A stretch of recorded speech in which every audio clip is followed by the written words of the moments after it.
Always great catching up with my next guest, Mackenzie Dern, who we now know will be headlining the UFC Fight Night card May 20th against Angela Hill. Mackenzie, how are you?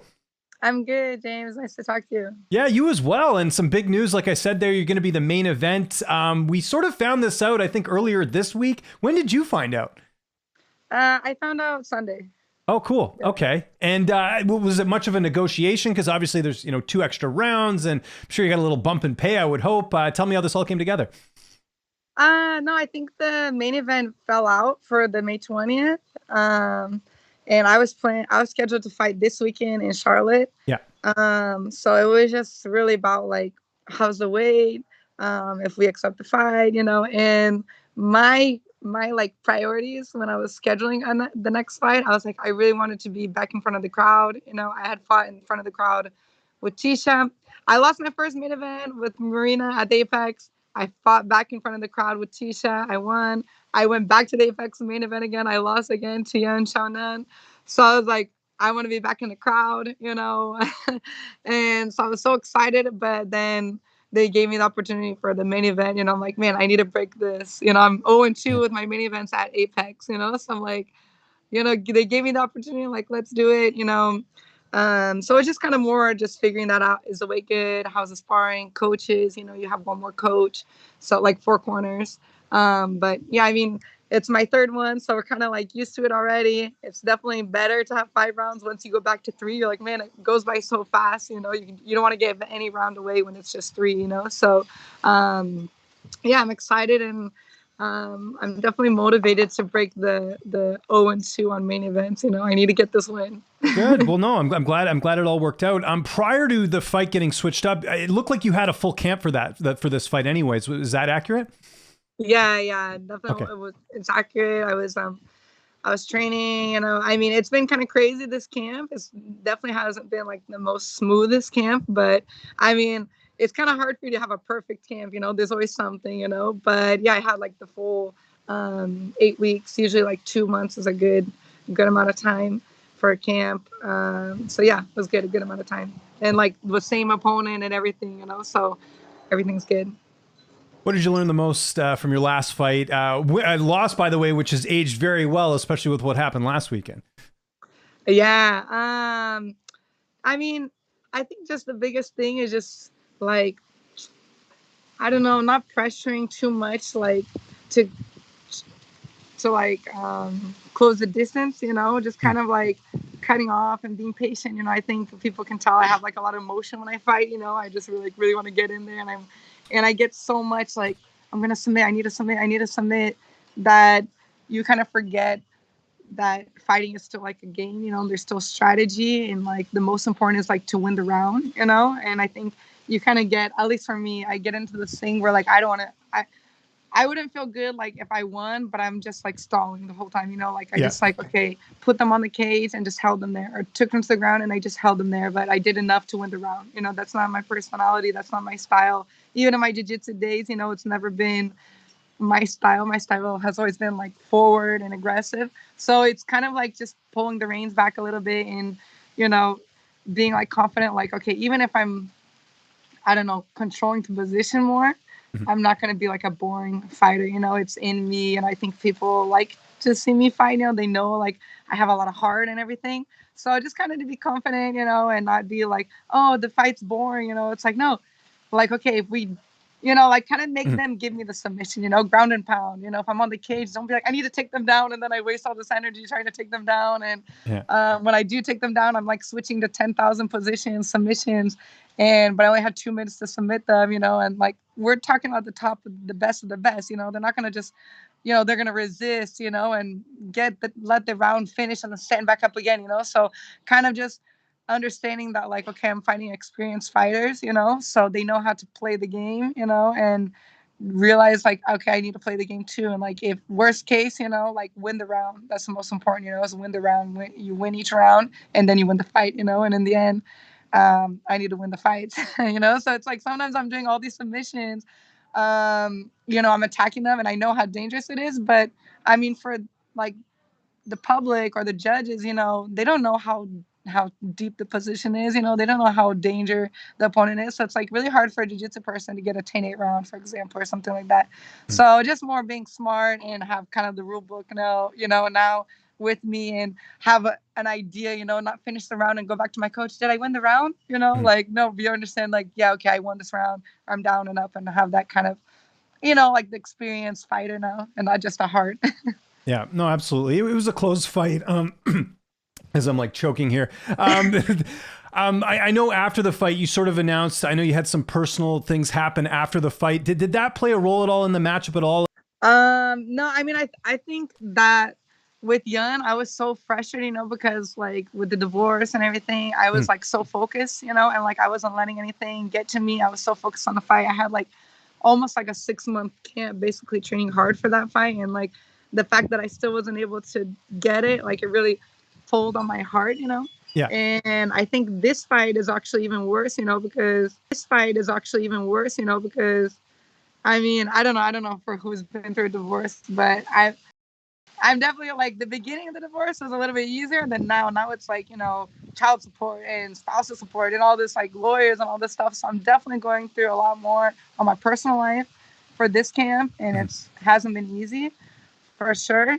But I mean, it just gives you more motivation, and to go out there and like, you're not gonna let like outside stuff, stop you of accomplishing your dreams, or try and pull you back or make you want to make less money. You know what I mean? Or whatever. Yeah. No, for sure. It's crazy, because it's like it's real things, But I mean, like I said before, you never have a perfect camp, and you have your mind, you have your emotions, you have physical, like if you're injured and things like that. So I mean, definitely this camp it has been crazy. It's crazy, but it's just more motivation. They gave me the main event. I'm like, man, okay, that's awesome. Like I kind of wanted a main event with better conditions, but I think that these opportunities, they come to you for a reason. And I just taken it, and I'm excited to go for it and get the win. Yeah, and that's a great attitude. And, the other silver lining here, you really see who your friends are in moments like this, right? Like, I'm sure your support system has really been stepping up and helping out as well. So that's kind of another big thing. Okay, last thing on this fight. And again, we will talk about Angela Hill just one second. But I mentioned it there, Yan Xiaonan getting the knockout win over Jessica Andrade. Like, I think if people thought if Yan was going to win that fight, it might have been a decision. How surprised were you that she knocked out Andrade in the first round? I mean, I'm not surprised, because I mean, I took one of those punches, like the first punch of my fight with Yan, like the very first punch she gave me in that fight was kind of like similar, like me coming at her and her like kind of like that step back overhand, giving it all. And it made my eye, like my right eye, the first punch of the fight for like a good 45 seconds, I couldn't see out of my eye. Okay. I was like, man, it was a strong punch, And, I'm with coach, and I have like Perillo, and I have like, he trained Bisping, who he lost his vision. So I'm like, man, did I lose my vision too? And this and that in the middle of the fight. So, I mean, I know the strength that she has in her punches, and kind of just watching it. Like, I kind of saw how Jessica was kind of going at her, like a little bit with her, kind of up wild. I was like, oh, dang, so I'm not surprised, but Jessica is freaking a beast too, So I definitely thought it was going to be like longer fight, like the whole 3 rounds, but how it went, I was like, yeah, I can see that happening too, Yeah, no, absolutely. Okay, let's talk about Angela Hill. One thing with Angela that's been incredible is like, if you look at her career, she's extremely tough to take out. So with that in mind, like stylistically, how do you look at this fight? Yeah, I mean, this is definitely like a fight where I'm trying to bring out like my experience now, because I'm fighting someone who has like, I don't know, I think she has like 30 fights, you know what I mean? And it's like, she was in the house, like the Ultimate Fighter house. I think she was, I'm not 100%, but I think she was cut and came back in, and it's just like, she's fought basically everyone in the division, So, like you said, her rounds are usually like all the rounds, like decisions, she knows how to play, points. She knows how to, I've seen her like get a lot of confidence in her fight. Like you can see like in the first round, she's already like feeling comfortable. She gets in her groove, like she starts letting go with her hands and her striking, So I'm definitely not like, I'm coming in prepared for a tough fight, you know what I mean? And I'm glad that they gave me 5 rounds, because like I said before, 3 rounds can be kind of dangerous with someone who's good at like points and, can can do it, it's hard to take, hard to submit, hard to knock out, and things like that. So 5 rounds, I'm definitely excited about. I've had 5 rounds before. I'm not sure if she's done 5 rounds before, but I'm excited about that. And I think it's going to be a tough fight. It's definitely not going to be easy. Training camp, who have you mainly had a chance to work with as far as bodies in the gym, helping you get ready for this one? I mean, this camp has been so crazy. Like I said, it's just been crazy. Like my coach Perillo, he had Christine, his girlfriend, she fought, and then Cheeto fought right after her, and then Luke fought. So he was like 4 weeks in Colorado for Luke's camp. Mm-hmm. So I did some sparring with Bruna. Her name's Bruna. Bruna Allen. Yeah. Corey, that's exactly what I was thinking of. Yeah. Okay. Yeah. Cool. Bruna Allen from Bellator. She Yeah. just won in Hawaii. She helped me a lot. Pierre, who just fought too with Julian Robertson. That's right. Yeah. And Tabitha too. I did a couple of sparrings with them, but yeah, I mean, this camp was just basically doing what you can do with what you had. And, but I worked a lot, a lot of specific training, ground and pound, cage work, so I definitely think people are going to see, like, I even worked with like Anthony Gutierrez is with, Jalen Turner, so he kind of worked with me while coach was out of town. Nice. So I think people are going to see, like, definitely a difference in my game for this fight, which is exciting. That's excellent. Now with all the craziness and everything, how's the weight cut going? Because obviously, you want to make, I mean, you've been good about your weight cuts for a while, it seems, but how's all that going? Yeah, it's going good. I mean, definitely the one extra week was good, Yeah, okay, fair enough. It was better, Yeah, I like the honesty. Yeah, I was happy about that. But I mean, it's going good. I'm kind of like on this process where I'm trying to get stronger, like heavier, because my last fights, the day of the fight, I didn't gain too much. I'd be fighting like 123, and I'm trying to be the day of the fight like 127, heavier. So I'm like on this phase where I'm this process of trying just to gain more muscle and get heavier but leaner. Yeah. And cut down, kind of get back into like that cutting down water. Usually I don't cut out water like, sauna or stuff. I just move and then I make weight, So this is a camp where I'm a little bit heavier, but like intentionally. Mm-hmm. But I'm not gonna lie and say like it doesn't make me nervous, from my ever since Rio, where I didn't make weight, it's always a trauma for me. It's something that I'm not 100% comfortable with, like, man, it's everything gonna be, I'm scared to suffer and things like that. But we're doing good, the weight's coming down.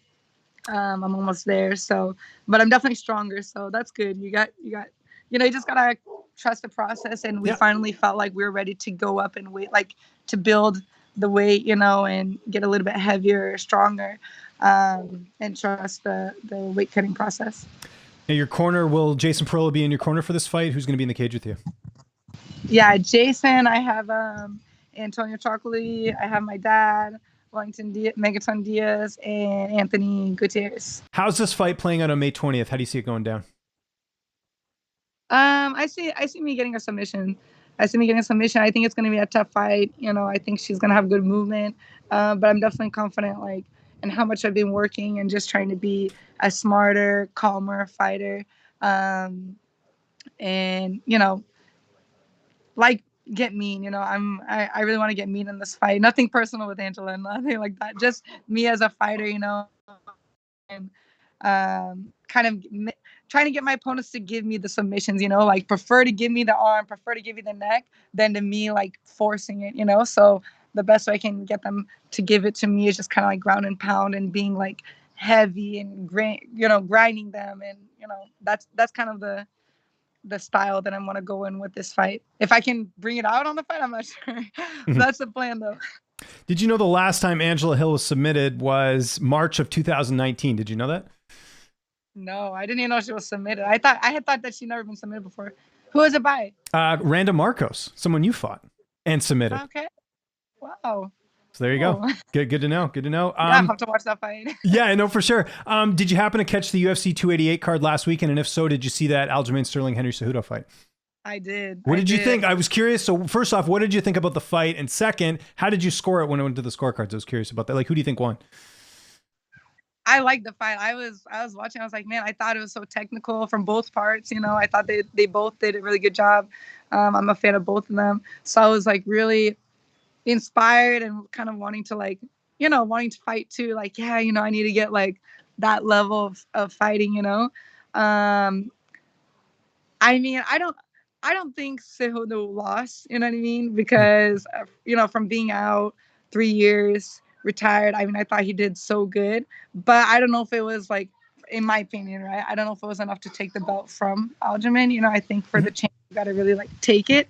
I thought it was very like it could have been a draw in my opinion, but yeah, I mean, I don't think Henry lost it, but I wouldn't have taken the belt from Aljamin.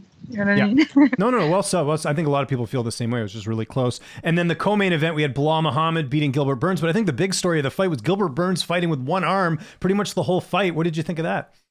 Yeah, and I mean, coming off of like a back-to-back camp, basically, and just short notice, like getting there. I think you don't need to explain. Everyone who like watches Durinho and knows him knows of how game he is to fight, how technical, just everything about him. So just see him like not being 100% how we all know him as, and still being in there and doing good and just fighting his heart out. Yeah, it's inspiring. He did good. It was a good fight.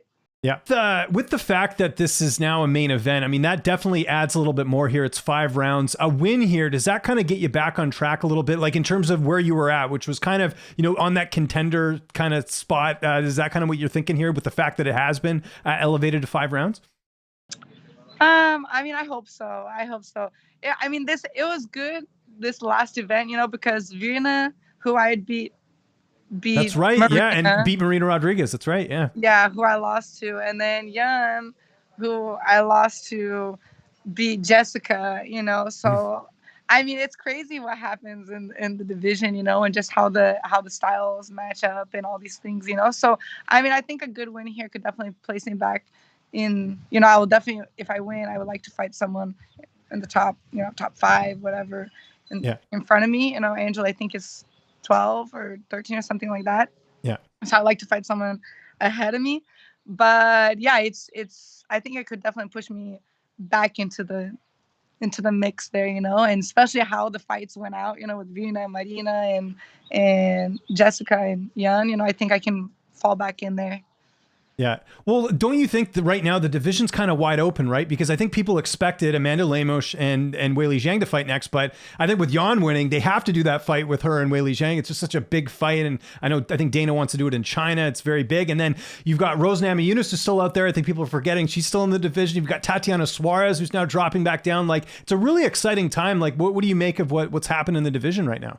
Yeah, I think even like Jillian Roberts too went down. Yeah, who moved down. Yeah, good call. Like, yeah. Submissions, a lot of submissions. We have we have a lot of tough girls. Like the division was kind of like on pause for a little bit. We were kind of waiting. I don't know what's happening with Carla, or if Rose is going to go up, or what's happening in that. But definitely even just a lot of like girls coming back down. I think Cynthia Cavido, who is coming back down to 115. So yeah, it's definitely exciting, and it's definitely exciting to see what could happen in the division. But yeah, I mean, it just shows how I think strawweight's is like the deepest of the women's divisions. And yeah, I mean, I'm excited just to see the new generation of girls. I think I'm kind of like in the middle. I'm not from the old school girls, but I'm not of the new generation. I'm kind of in the middle. So I'm excited to be kind of fighting like Angela, who's from the original group, and then who could be my next opponent. But yeah, it's fun. Well, 2 names you can take off that list. I don't know if you know. So Carla Esparza, I believe, is pregnant. So she's out for a while. So congratulations to her if she's watching this. And then Cynthia Calvillo actually got released after her last fight. It was a close fight. If you remember, she fought Lupe Godinez. Lupe ended up getting the decision, and then they released her. So she's not with UFC anymore. I don't know if you knew that. Oh, no, I didn't know. So sorry. No worries. It's just, I'm just saying, like, it's still though, but even with them out, there's still a lot of crazy stuff going on in your weight class, which is nuts. Okay. I told you I wasn't going to keep you too long. I've kept you a little bit longer than I wanted. I always have to ask, how's your daughter doing as a fellow parent? How's she doing? Mo's doing great. Swimming, jiu-jitsu, school, like I said, like with the whole divorce and everything, like we have like this, like we split up the time now. Yeah. For now, so it's totally different from me, right? Who's like when you're with them all the time, and then all of a sudden it's like half the time. So now, originally in Charlotte, she was gonna be, it wouldn't be like my weekend. Yeah. And now Vegas, she will be with me. So I'm happy. Cool. She's always excited to go to my fights and everything like that. She was like, "Oh, I want to go, I want to go." She always wants to put on my walkout music, you know. So she gets me more pumped about my fights than anyone else, you know. So she's great. She's doing good. How's she liking jiu-jitsu? Oh, she likes it. She definitely likes like the striking more, you know. I think because I had her at this phase of my right. Yeah, she wants to do more because you've been working more on your striking and stuff now, so she's probably seeing that and saying, I want to do that more, which is so interesting. Okay. Yeah, it is. You know, I'm like, man, if I would have had her like during my jiu-jitsu days, she'd probably be more involved in jiu-jitsu, you know. But I get her, like I'm on top of her, you know, always want her to have like the jiu-jitsu. But yeah, I mean, I have to like pull her back with the strike, you know. She wants to go to the gym, hit the bag, hit the little dummy thing, you know, and she I'm like, oh no. Yeah. No, for sure. Hey, Mackenzie, thanks. Oh, did I lose you there for a second? Oh, sorry. Oh, no, it's all good. I think I got you back. There we go. Okay. Mackenzie, thank you so much for doing this. We're looking forward to the main event next Saturday, UFC Fight Night. If there's anyone you'd like to thank before we get out of here, any sponsors, any social media you want to mention, I'll give you the last word. No, just thank you for the time and thanks for all the fans. I hope everyone enjoys the fight. May 20th, main event. It's going to be great. And yeah, thank you.